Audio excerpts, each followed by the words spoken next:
Every child that they convince is transgender and in need of medical transition, it generates $1.3 million to pharma. And we're believing a pharmaceutical company, Lupron, hormone blockers, reversible, so they say.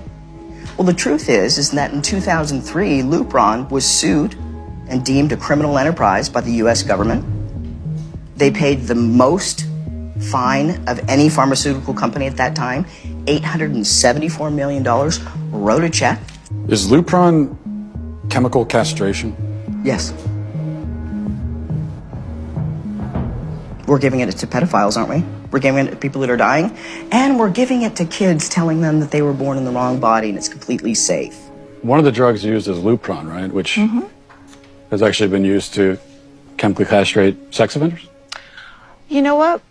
I'm not sure that we should continue with this interview because it seems like it's going in a particular direction. Well, you're a medical professional. I am a medical professional. So you don't want to talk about the drugs that you give to kids, or? Again, I'm a physician and I use medication. You're choosing exploitive words.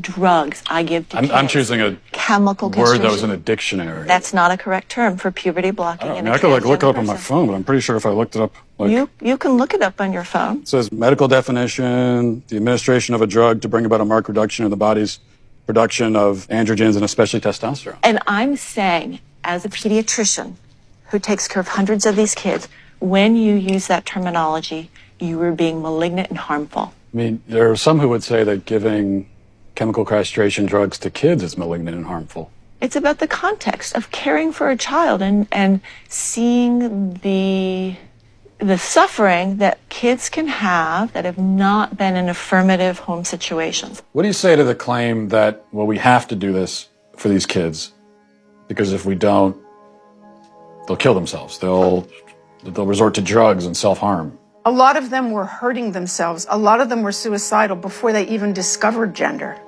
That is never part of the discussion. And they say, what would you rather have? A living daughter or a dead son? If this is what the professionals are saying, it's terrible emotional blackmail. Hello? Hey, is this? This is, yes. Hey, it's Matt Walsh. Where are you right now? I'm in Vancouver, British Columbia, Canada right now. Are you able to leave?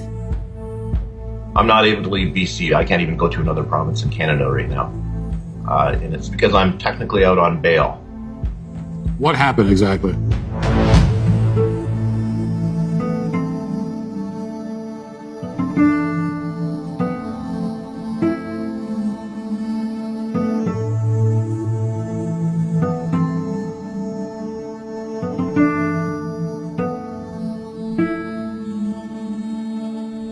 How exactly did this get into the courts to begin with? Right, so what happened is we set up a meeting with BC Children's Hospital. And according to the BC Children's Hospital website, there's going to be a thorough evaluation, and I'm thinking, good, this is going to be the end of it all. They're going to clearly see that my child is not the opposite sex. So my ex-wife brings my child into BC Children's Hospital. I get a call less than an hour into that appointment is that they were going to pump her full of cross-sex hormones within the hour.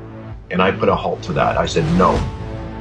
They agreed to stop for the moment. They figured, well, let's get the dad on board too. This is all going to be better. Let's just get everybody on the same page. I said, it's not going to happen. So I get a letter from BC Children's Hospital in December of 2018.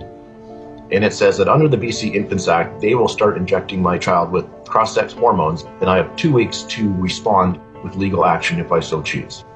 And so that's how I ended up in court, because I did respond with legal action.